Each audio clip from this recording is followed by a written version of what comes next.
This is the Disturbing the Peace podcast with your hosts, Justin Lanero and Reuben Stanford. Yo, Rube, what's going on, man? Another day. 14, baby. I was talking to you before the show, and I was thinking to myself, damn, how many have we done? We had 11, 12. We just keep the ball rolling. I'm sitting here on a July night, rocking this Disturbing the Peace podcast t-shirt. Got the chain out. The fan is on. It's getting warmer. I miss my boys. Yeah, like I said, it's episode 14. So what's up, man? What's going on in Brooklyn? So good. You got the trunk jewelry on? You flexing like that, huh, Jess? No, I got it's like a dog tag almost, but it's okay. Like I thought you had the Cuban link or something on. No, not quite. Not so not good. Quite. Actually, I might have a chain that I took from Mitch 15 years ago. Oh, I still got that. It's some type of link. Well, I didn't take it from him. It was a long-term borrow. Yeah. A long-term. What is the dragon medallion? Yeah, but I didn't keep that shit. I just got the chain. Good. I'll screenshot that it. Shit was bootleg from the fucking combat zone in Boston. My fucking neck never turned green though. What's up, Rube? What's going on? I'm good. I'm glad to hear you and Mitch are able to hold on to some nostalgia back there. Some nice tin around your neck. That's good. She was hot. All right. It's hot. She was hot. The price was right too. What's up? Well, I'm just ready to, get it going. Like you said, it's hot, and things are happening that got me excited. I want to definitely just check in with Mitch right now. This is episode 14. Like you said, we're with Justin Lanero. This is Reuben Stanford. Got my boy Mitch over here. So, let's take it to the top. What's going on? What's breaking, Mitch? No doubt, bro. On this program, we've talked numerous times about mental illness, and I don't think there's any question that pedophilia is definitely a form of mental illness. But that's just something I personally have no forgiveness for, no tolerance. And lately in the news, there's lots of stories breaking around this subject. Most recently, Jeffrey Epstein, pardon that, the cops are on their way to arrest the pedo right now. They're going to go get Jeffrey Epstein right now. Right now, they're going down the West Village to bust down his...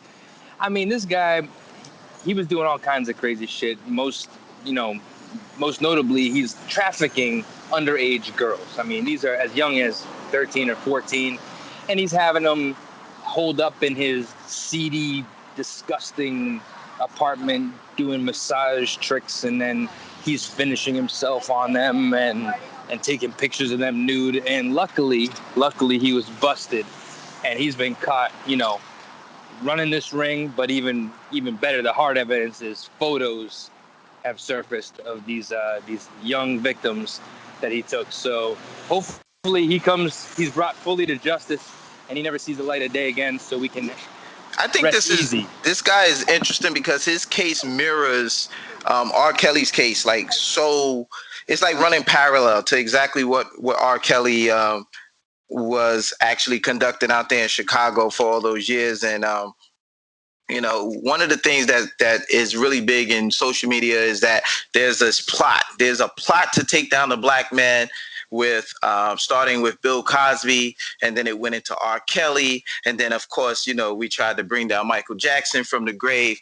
I just want people to know that white people are out here doing this, and they're also being arrested. Now, it may have taken the same amount of time to convict, because when you have a lot of money and you have a lot of wealth, this kind of behavior gets brushed under the rug. The Secretary Alexander Acosta, this guy's people are calling for this guy's neck because he hooked old Epstein up with a sweet deal.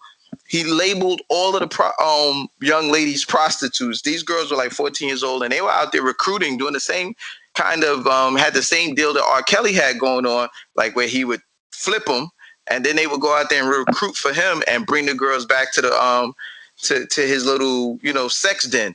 And the best part of it all is that his boy Trumpy has been on record saying how much him and Epstein had in common. He heard that he was a really good guy. They hung out at Mar-a-Lago. And guess what?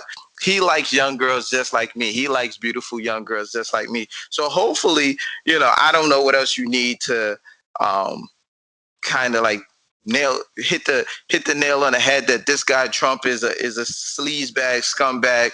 But Epstein is, he's trying to distance himself from Epstein right now. He's running fast. So I just wanted to say, hey, let's say a big fuck you to Epstein. I hope you get everything you get. You're a savage. You shouldn't be allowed to walk the fucking planet with the rest of us. There's a lot of savagery happening on the internet. I hope everybody gets the mental health and health care and love that they need when you watch all of this stuff on the internet, because it's downright ridiculous and ruthless. Just what's up? It's nauseating. I saw what happened to that Bob Kraft shit. That it went away real quick, right?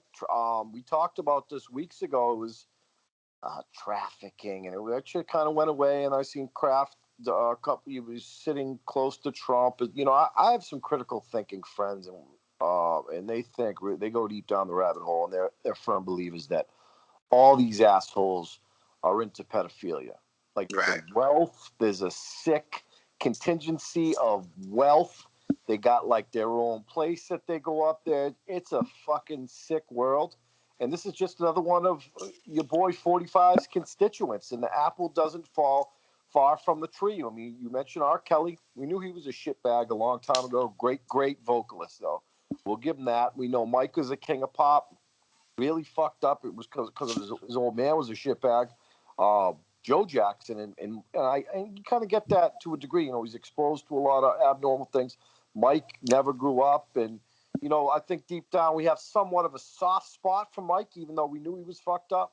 He gets not like a pass, but like if you make good music, you get a soft spot. I mean, it's easy for people to say fuck Epstein because he's done nothing for them, right. For the community other than be a wealthy guy and put money out there.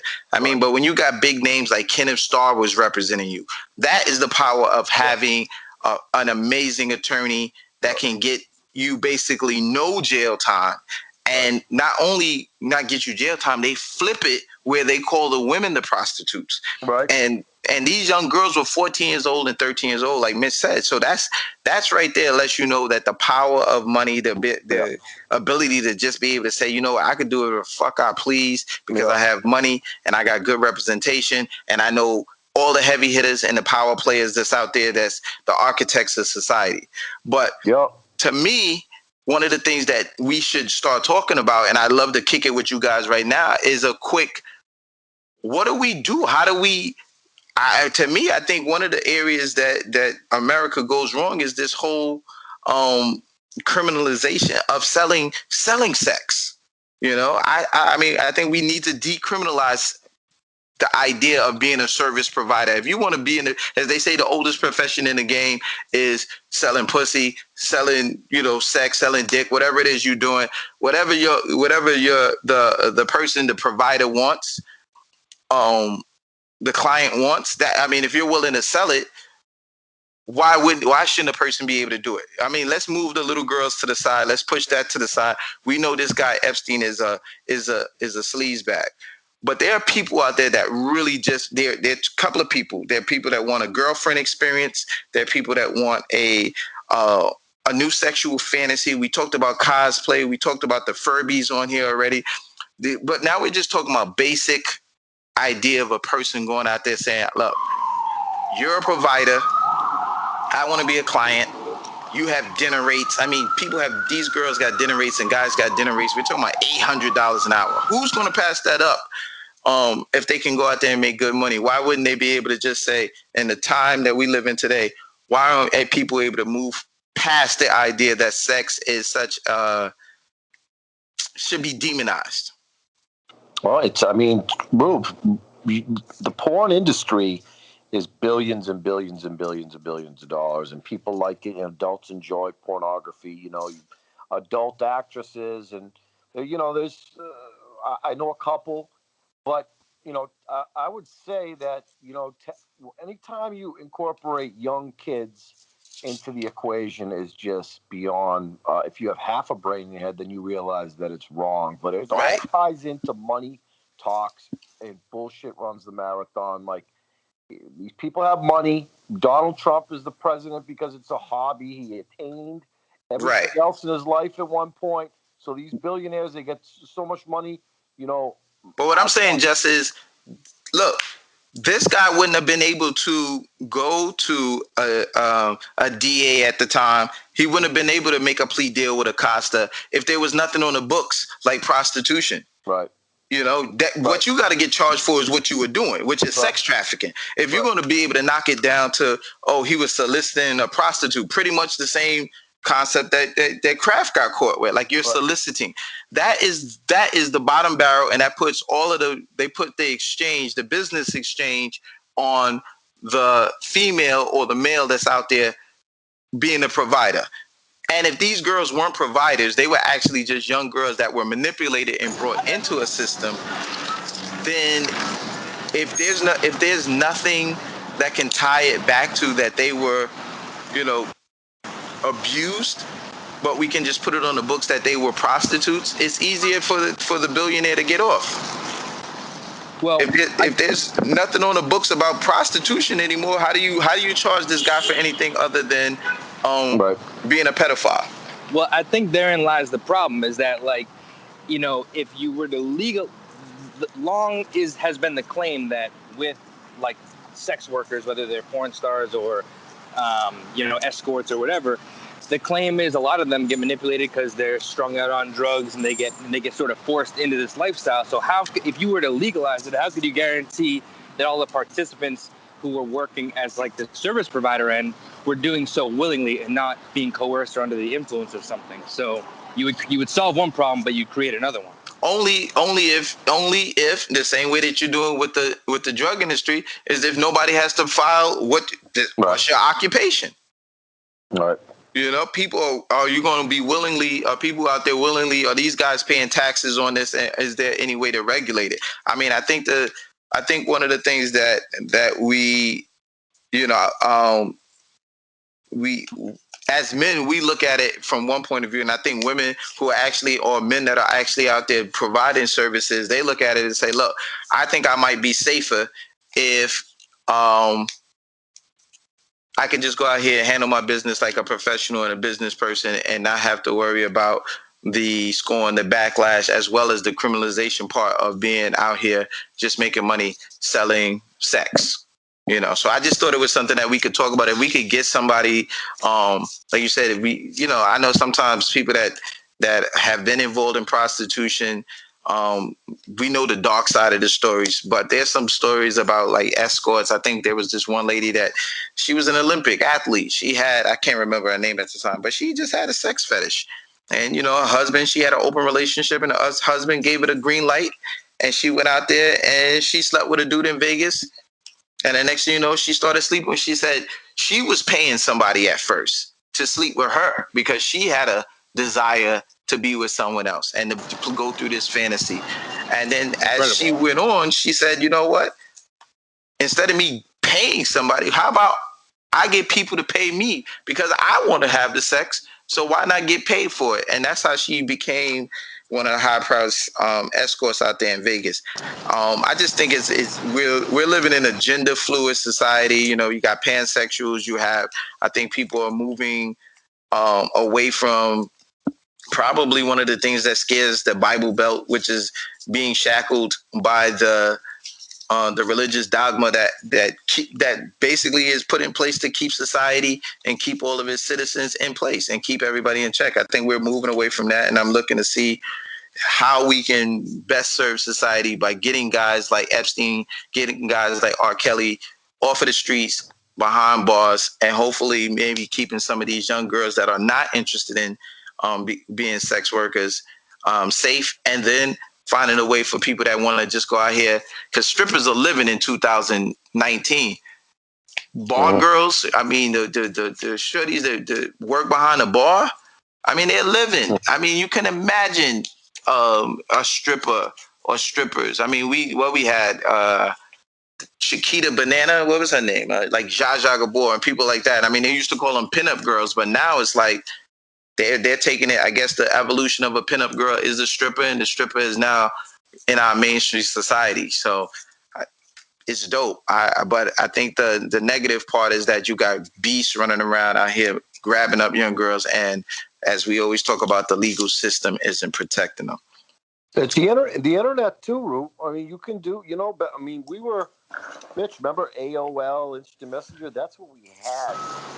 There was contact. Now it's wild. You can do whatever you want. There's exposure to this site, that site, and you. Well, they said years ago. They told you that the game was to be the game was to be sold and not told. That it was going to be a revolution. They took selling.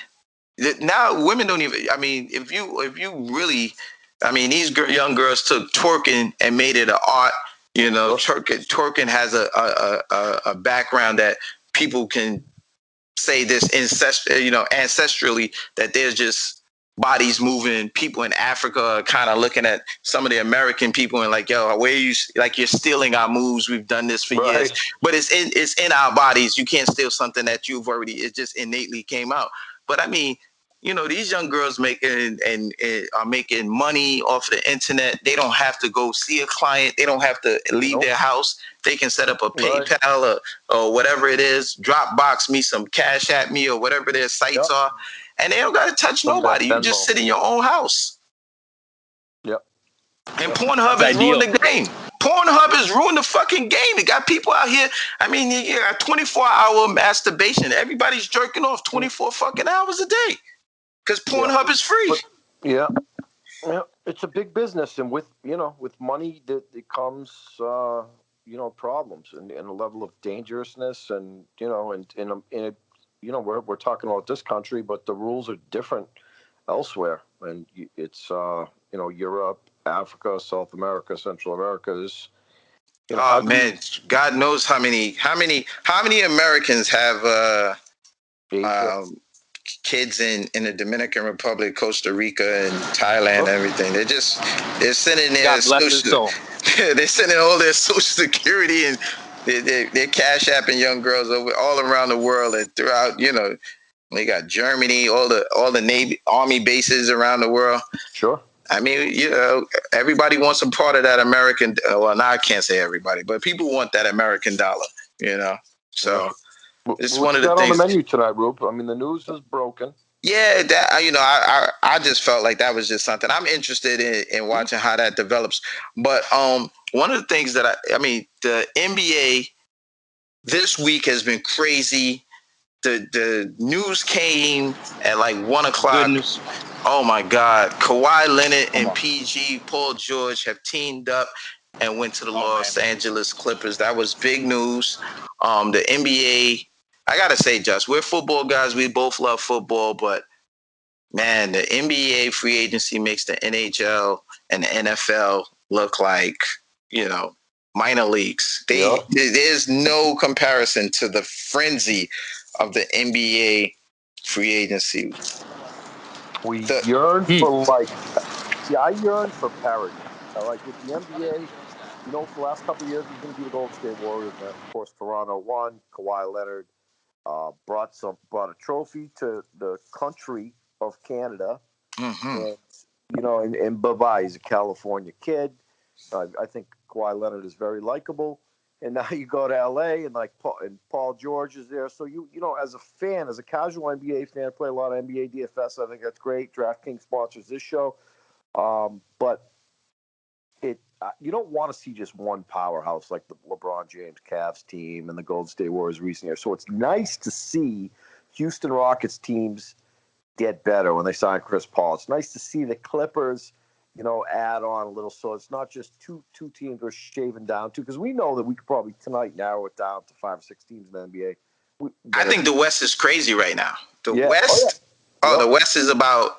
I mean, there's a legitimate fight for the 7th and 8th spot in the West. The power is shifted. I mean, the Golden State dynasty, the Warrior dynasty is over besides the fact that Clay got injured, you lost Kevin Durant, you lost the greatest player, greatest skill player in the game right now. He's moved on to the Brooklyn Nets. But the thing that makes this move that the Kawhi did so interesting to me is that yo, he's causing beef. Like Snoop Dogg is coming out on the internet and he's bashing like all the Clipper fans. Like, yo, Lakers still run this town. I mean, they have a serious, there's going to be some real smoke when the NBA season starts up because Shaq is chimed in. Shaq has chimed in and told the Clippers, stop covering up my banners when you come into my arena. Stop covering up our championships and our retired names. Like, they're taking it personal that Kawhi was able to spurn the Lakers and decide to go with the Clippers and pull off the trade to pull in PG-13. So I just think it's going to be crazy. That's a boss move.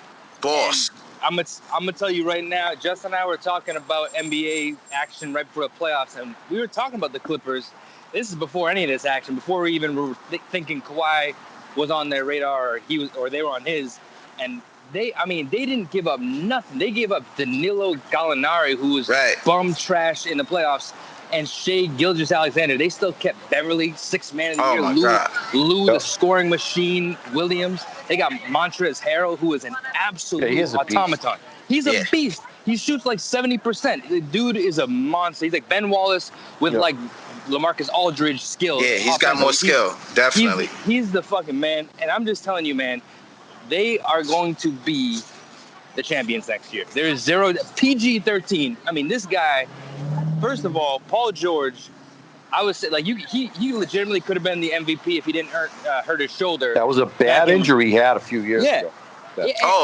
The leg come back from the leg injury was ridiculous.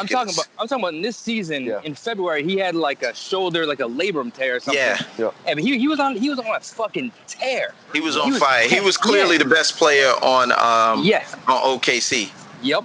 And now you have the two best two-way players, defensively and offensively, at the most skilled positions. I mean, they're going to lock LeBron down. The only thing they don't have an answer for is AD. Is that size.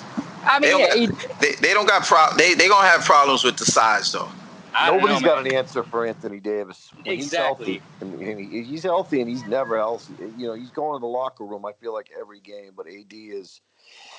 the brow is serious, but I mean, the brow, you got Boogie. They got good size. I mean, I think the LA matchup is going to be really good. Yep. I'm excited to see. I think LeBron is going to come back on a tear. I think if it was good for him to be away from the game and not make the playoffs. I mean, if you think about LeBron was playing in the Olympics, playing in what he played in, like three Olympics straight.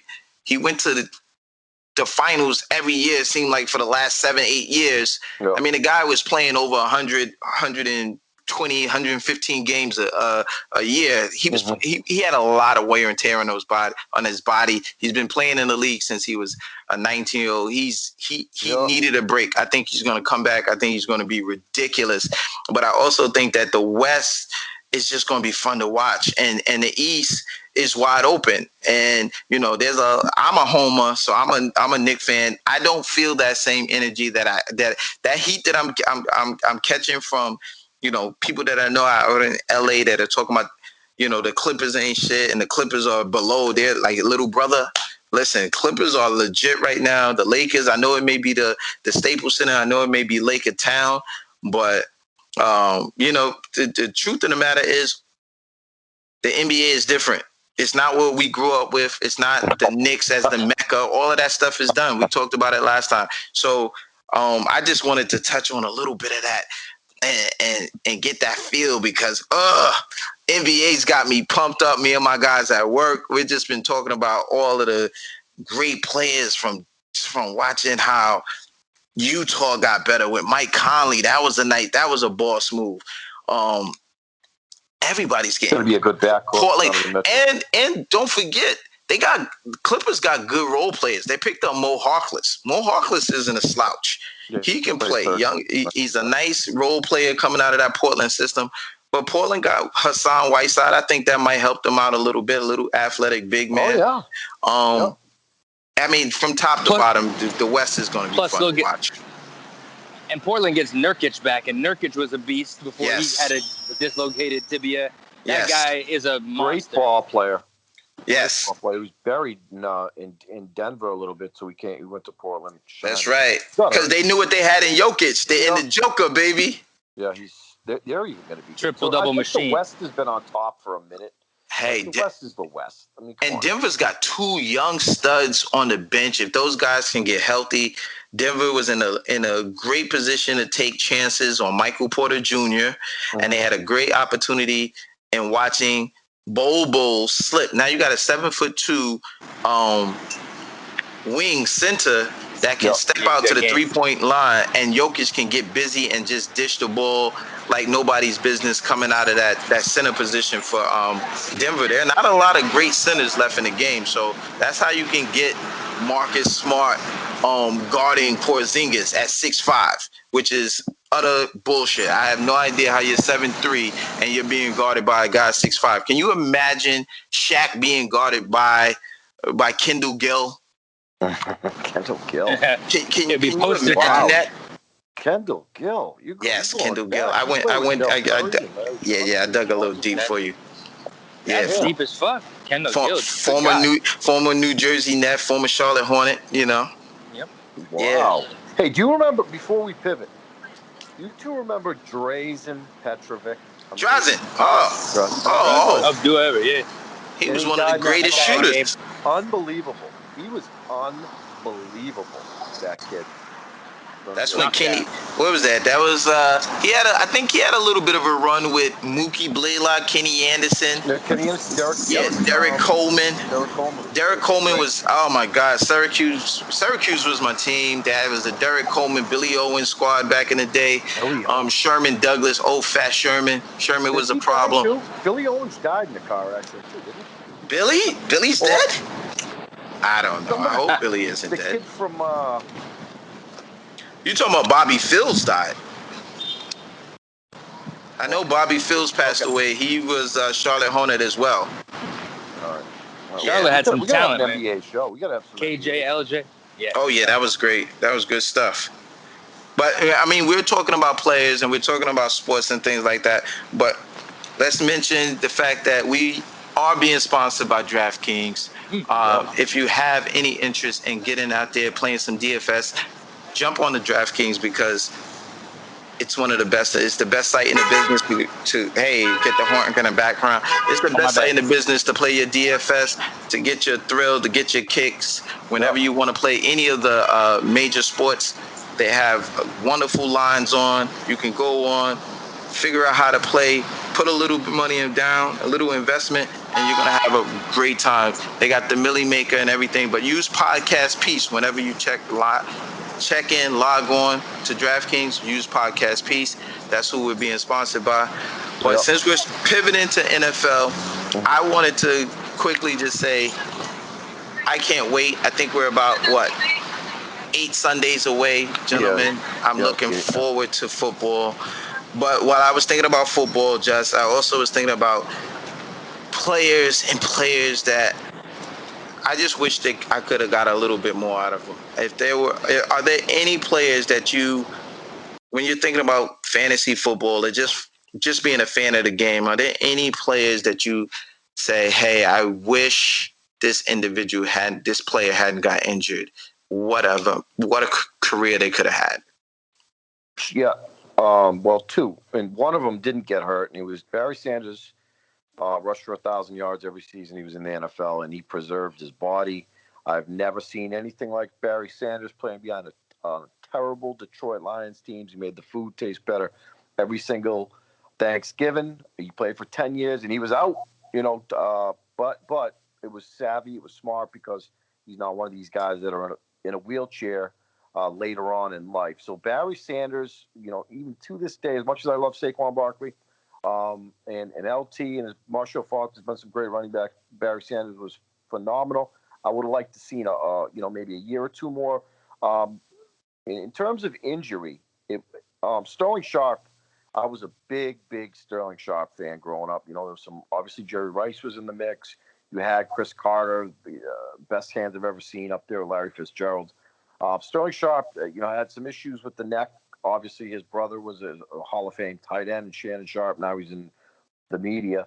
But Sterling Sharp, pound for pound, if he did not get hurt, just had the ingredients in Green Bay to be one of the best wide receivers that has ever played the game. It was just we got a little tease of what he could do, and it was over. And we've seen it time and time again. It was a part of my genre, my era, and I'll throw one more at you. And Yeah, give it to me. Give me and Bo Jackson. I was a big Bo Jackson guy growing up, and I think being a baseball guy, being a football guy, Bo Jackson could do it all. And for a small burst of time, and Bo Jackson was, he had some, obviously blew out the knee and was awful. We would have all. Well, it's the hip. That was the crazy part. He outran, he ripped the tendon. He was running so damn fast, he ripped the tendon from his hip. He was terrific. He was terrific to watch. Bo Jackson would have been another one. Imagine if he had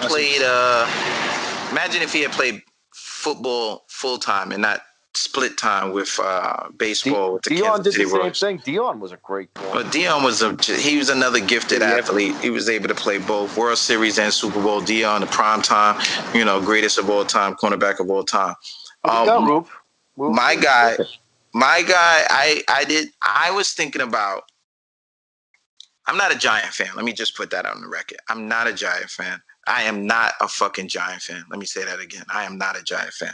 But I really liked this kid, David Wilson, when he came out of Virginia Tech. I love David Wilson. I thought he was the Alvin Kamara. I think he could have been the Christian McCaffrey that we see today. He was a first-round draft pick in 2012. He was a Hokie. I mean, this kid had a 4.40. I mean, I think he's currently the single season record holder for most all-purpose yardage in a game, which was 327 all-purpose yards. He had 227 yards on kick returns, on 4 kick returns, and 100 yards rushing in a game. I mean, I think this kid was on his way to being a superstar. He was used like Jamal Charles was used when there was Thomas Jones in the backfield. And I remember David Wilson, and I think he was splitting time, still Ahmad Bradshaw, who used to have to hop. He had to hop to try to get to that next gear.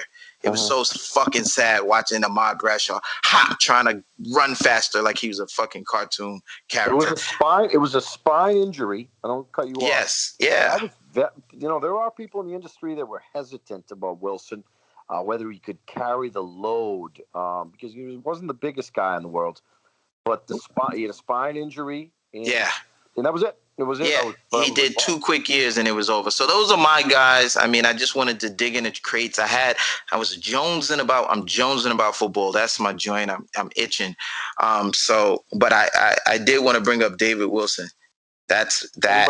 And anybody else? I mean, you go back. I mean, you named Sterling Sharp. That was he was an amazing. He was terrific. He was an amazing player. So, other guys that I thought they were on their way, but just nasty injuries kind of took them out. I thought, Dustin Keller. I thought he looked like he was about to turn a corner, just signed a big deal. You homer. And they popped his knee out.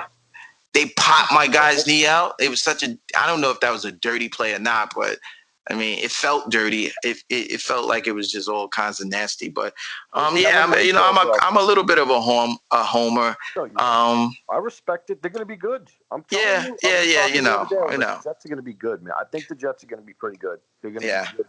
They will be good.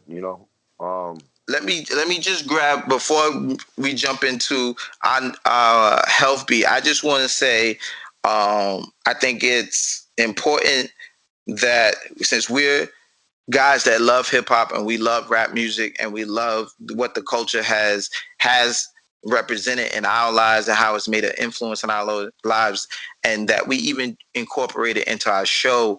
I want to say that, the 17-year-old young man that was fatally stabbed in Arizona by a man who said his rap music made him feel uncomfortable. I think we should just come out and say that these people should not be allowed to hide behind their fears and their hate for black people. They should not be able to just use words like "I felt threatened." Elijah Al Amin was 17-year-old. It was a 17-year-old that was killed early Thursday morning by Michael Paul Adams, a 27-year-old white man who just literally executed and slaughtered this young man and used the words he felt unsafe. This is not the first time that a white person was able to use the words they felt unsafe. And not that he's going to get off, but that should not be what white people are trained to say in order to go into court and feel as though they can go to a grand jury, or they can go to police officers, they can go to sheriffs and find some empathy from law enforcement. This is a hate crime. This is a racial bias hate crime.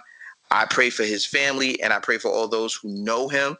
And when I mean I pray for them, I just want their spirits to find some peace as they are going through hell, dealing with the fact that there was some white guy who's out of his mind simply because you hate people so much that you just killed a man, and then you want to blame it on his rap music. And rap music, as we know, has been labeled the devil's music. We know that the government even came after a lot of the hip hop artists in the 90s because of the influence and the power that they saw that hip hop was a force to be reckoned with and was going around the world internationally. So I just wanted to put that out there. If you guys have anything that you want to say, it's just tough, Yeah, I have the utmost respect for you as a man and your passion and for your race first and foremost. And I think it's nauseating to hear these things, because I can hear it in the way you talk and how passionate you are about it's nonsense, and it's nonsense. I think racism has been around for a minute, and 45. We talk about normalizing dysfunction, and some of the hate that's going on has been perpetuated by the media, and this guy using the podium as a tool. And it's sickening, because I think a lot, like Donald Trump got a lot of votes from dumb, angry, middle to older white men who wanted some type of change. And you can sense a Trumper from a mile away. I can. There's just tension. There's anger. right? So now it's become more. It's almost like you can say certain things and you can act a certain way because the president has normalized some of these things. But why aren't you mad at the billionaire? Why be mad at immigrants? Why be mad at people of color? Why be mad at? They're not, because again, Rube, they're dumb, uneducated for the most part, non-critical thinking conformists that already had a bunch of anger in them. Now it's okay to have this anger because, when we were a kid, George. No, absolutely. But this was such a grisly crime. He slit this young man's neck. I know that we have a mature rating because we talk about some real shit. And, I gotta just say to you, I don't know how these families recover from this. I don't know how there's any restoration. I don't know how we heal and come back. What drives me crazy is when black people are tortured or mistreated or gunned down, and the first thing you do is you see people holding out their hands talking about, I want to give the killer a hug, I want to pray for him, I don't hate him. I don't know how they move forward. I don't know if that's trauma. I don't know if these individuals are in shock. I don't know if they don't know how to deal with pain. I'm sure that they're numb, and I just think it's the wrong response, because now you continue to perpetuate this stereotype that, they're strong, they're resilient. Yeah, we understand resilience already. You know, we understand being what it feels like to be downtrodden and be beat down. But shit, at some point, when are we allowed to be able to express all the ranges of emotion that goes with something as heartbreaking as seeing a young man cut down in his prime, before his prime in his youth, and not even allowed to be a young man to be able to flourish, not to be able to be that example for his family and live on. I mean, one of the things that often comes out of a person's mouth that when they go to try to explain how these heinous crimes should be looked at is that, well, I don't see you get that mad when it's black on black, and it's like, are you kidding me? I despise seeing anybody be targeted and attacked or mistreated. But I especially hate when people are attacked and targeted for simply the color of their skin.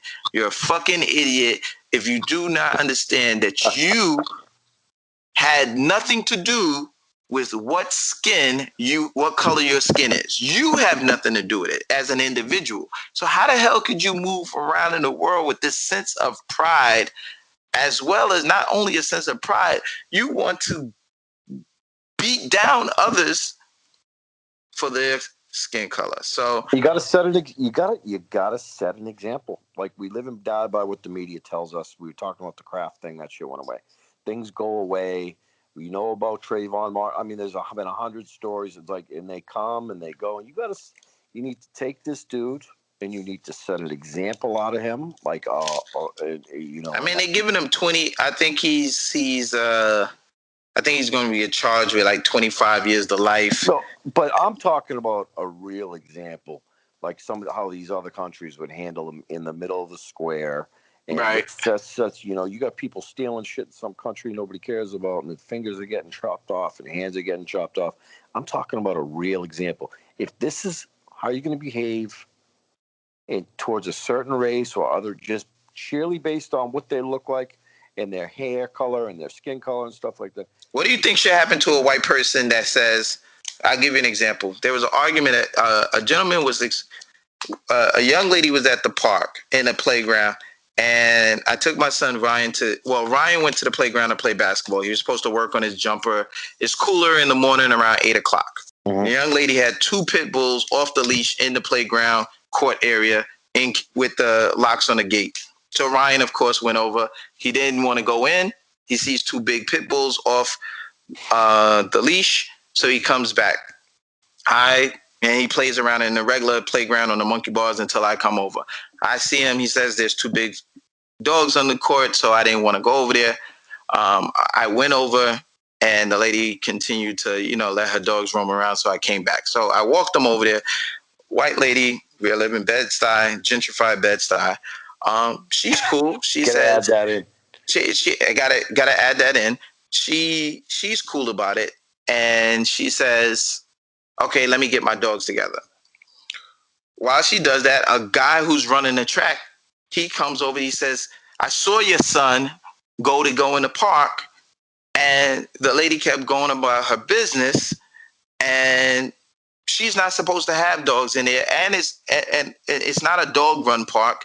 It's a basketball court. Right. And on top of it, the dogs are off the leash. What would make her? He's a kid. He's not going to challenge her and tell her to get her dogs out of there. When you came over, look how quick she put the dogs on the leash, and now she's ready to leave. So I said, yep, I totally agree. You're absolutely right. So his voice was raised. He was clearly agitated. Now the woman hears him and says, say it to my fucking face. So he's like, whoa. Bitch, I wasn't even talking to you. And now it's going. I'm like, okay, it's going now. It's a mile a minute, right? The next statement she says is, do you not see I got dogs here? I will sick my fucking dogs on you. So the next statement is, what? I got something for you and your dogs. The lady proceeds to say, I will call the cops for your disrespect.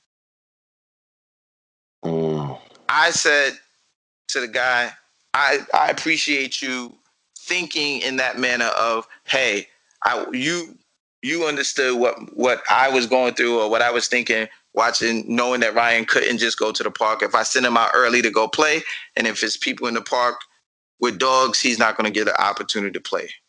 She was in the wrong. My biggest part my takeaway from the situation was the idea that this woman, who initially was the one at fault, said, I will call the cops on you for your disrespect. Take out the fact that she even said, I will sick my dogs on you. We live in a society where white people use the police as an extension of their own civil rights, and they use the police as an extension of their own way to torment and torture people of color. What do you think about Was he black? He was a black guy. Oh. What should we do? What do you think we should do when we hear white people say, I'll call the cops because you're not paying bills, or in this case, just an argument. You disrespected me, I want to call the cops on you. What's the penalty? How should we go about handling that? Because I think that's one of the areas where we can start with getting people in check. So the police show up. I mean, how do you? I mean, well, you're a witness, so you got to see it all. But it's. But the point is, when the police come, they're gonna see a white woman. They're gonna see this black guy. She made the call. He's gonna be questioned. And she was the aggressor. And she was the aggressor. And she would, in that situation, normally what happens is the white woman gets to walk away. Yeah. Now they stand there and question the black guy. He gets more agitated by the fact that he is now being down. Yes, he's being looked at and treated tased in his own community. Yeah. That he feels he has a stake in it, feeling like I've been here as a resident in this community for 40 plus years. This person just got here within the last 5 years. They're calling the police on me. You're holding me. She walks on, and she was the aggressor. And she's using you to basically say, and sit your black ass there and wait. And I told you I run the fucking world. It's heavy, Rube. I mean, so what are you doing? Just like refereeing, or are we telling them? Listen, I don't referee nobody's stuff. I let people do what they do, because people, one of the rules is, you sit there and assess. All I can sit there and do is watch two adults go at it.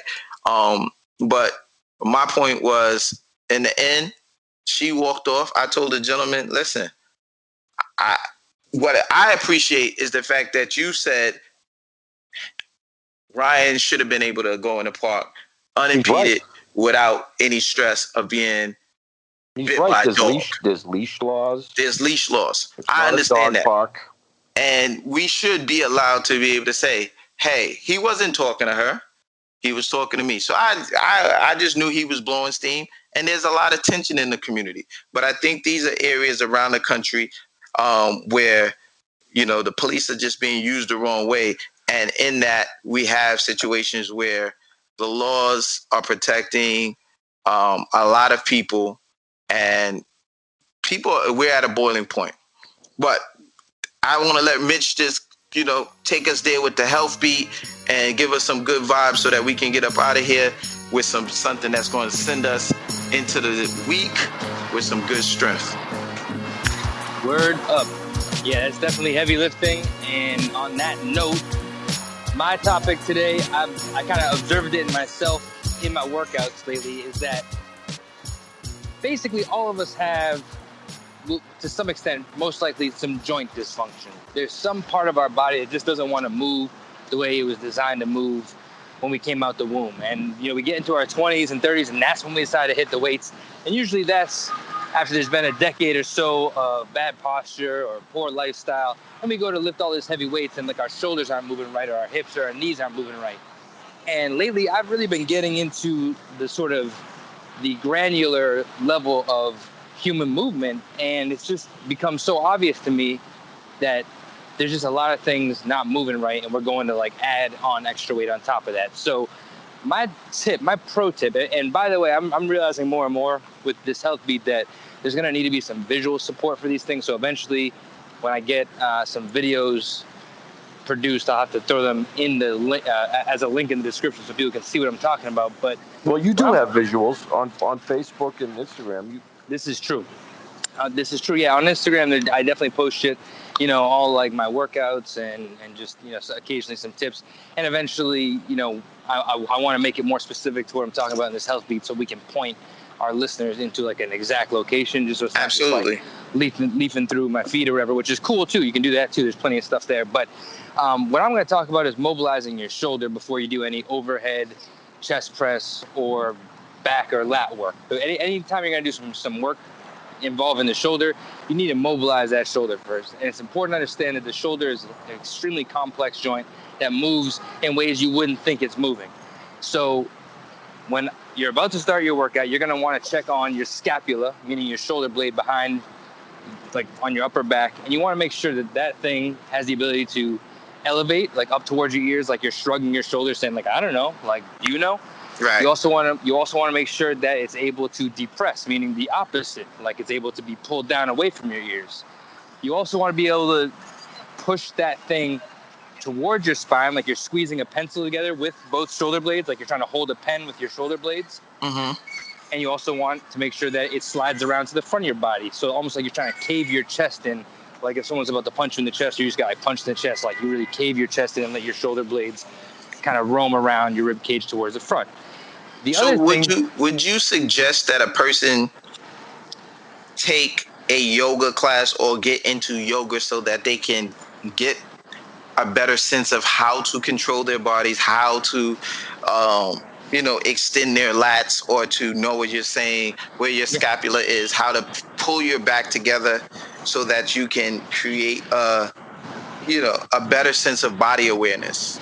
Well, that's the key word. And I mean, I would be honest with you, if a person does not have a keen sense of kinesthetic awareness, I would not recommend jumping right into yoga where it's highly sensitive to your awareness, to your bodily awareness. I'd almost start at a much more fundamental level. First of all, yoga classes tend to move along at a very rapid pace. Like if you join a class full of 20 yogis, chances are 19 of them, everyone except for you in the class, has been there a dozen times or more. And they're saying the actual yogic names, the exercises, Ashtanga and Chaturanga, and you don't know what to do. Downward dog. That's the English version. I mean, you're lucky if you get that. Sometimes they might, Shavasana and Havasana. Right. And you're like, okay, so what do I do next? Where do I put my hand? Just tell me where I put my hand. Okay. And so the other thing about yoga, and this is a little bit of an aside, is that I would say I'm someone that has a very high level of kinesthetic awareness, and I have found it very easy to go into a yoga class and think you're doing the thing correctly, and all it takes is one teacher to come over and just tilt your hips this way and lift your chin that way, or turn your and next thing you know, you can't even come close to doing it right. So you can do a lot of things wrong in yoga too, but as it pertains to mobilizing joints, whether it's your hip for like lower body stuff or just basic, daily health and wellness, or like I'm saying, if you're going to lift for upper body strength and muscle development, mobilizing your shoulders is extremely important. And so what I would recommend, for lack of having a better resource, like something I made myself to point you to, I would say, YouTube is a great place to actually do some searching, like, Google or YouTube search shoulder mobility drills, and you'll see that it's a world that probably very few people have explored. And they just go about their business, going to do push-ups and bench press and shoulder press and lateral raise. But it's like those are the most gross movements. There are these fine movements that become critically important in protecting your shoulder for long-term health. Well, there's the ambulance right there. Yeah. On our way to the emergency room. God knows I don't need to take me to the ER. Right, limit my mobility in my shoulders. But now I'm working out now, so that's good news. I'm gonna take some of those tips, Mitch. And you want to take us out of here, Jess? What do you think? Yeah, man, this was good connecting with you men tonight. We'll do it again next week for sure, Mitch.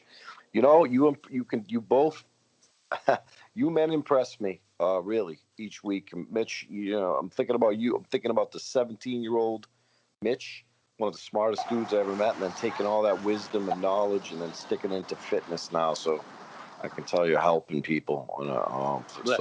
Anything you guys say is like, I try to learn, and it gives me perspective and strength, to get off the phone and you get a little more wisdom. But yeah, man, we got a lot of shit to talk about, and I stressed this at the beginning when we first started recording, like continuity, consistency, touching hearts, talking about shit that people want to know about, and an educational experience for the three of us, also for everybody else that listens. So, check us out. We're everywhere. iTunes, Stitcher, Spotify, iHeartRadio, and all these other operations. We got some t-shirts. We're giving them out at random, and drop us a line. Let us know how you feel. We're on Twitter, Instagram, and we're going to continue to grow. And it's been a luxury working with you, man. Yo, it's real.